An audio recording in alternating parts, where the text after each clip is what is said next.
গত রাত থেকে আজ ভোর পর্যন্ত ৩ টে গুরুত্বপূর্ণ ম্যাচ হয় ফিফাতে।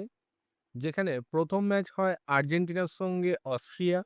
সেখানে আর্জেন্টিনা ২-০ গোলে জেতে এবং পরের দুটো ম্যাচ নরওয়ের সঙ্গে সেনেগাল, সেখানে ৩-২ গোলে জেতে নরওয়ে এবং আরও একটা ম্যাচ যেখানে ফ্রান্স ভার্সেস ইরাক ৩-০ গোলে জেতে ফ্রান্স। আর্জেন্টিনার হয়ে দুটো গোলই আসে মেসির পা থেকে এবং Bateu, trava, bate, tá Emiliano no gol do Messi মার্টিনেজের de একটা novo! Mais um দুর্দান্ত সেভ Sabitzer. আমরা দেখতে পাই এই Daí ম্যাচে। ele deu ইরাকের বিরুদ্ধে Sabitzer ফ্রান্সের হয়ে জোড়া গোল পায় এমবাপ্পে এবং আরও একটি গোল পেয়ে যায় ডেম্বেলে।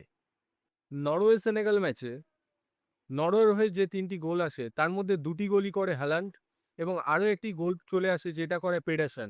এই ৩টে ম্যাচের যে স্কোর আসে সেখানে আর্জেন্টিনা, ফ্রান্স এবং নরওয়ে ৩টি টিমই জয়লাভ করে এবং তাদের গ্রুপ থেকে নরওয়ে এবং ফ্রান্স সেম গ্রুপ থেকে তাদের সমসংখ্যক পয়েন্ট অর্থাৎ ৬-৬ তারা দুজনেই কোয়ালিফাই করে যায় রাউন্ড অফ 32 এর জন্য এবং আর্জেন্টিনার গ্রুপ থেকে আর্জেন্টিনা এখনো পর্যন্ত টপ অফ দ্য গ্রুপ আছে তাদের গ্রুপে এবং তারাও নকআউট স্টেজ কোয়ালিফাই করে যায়।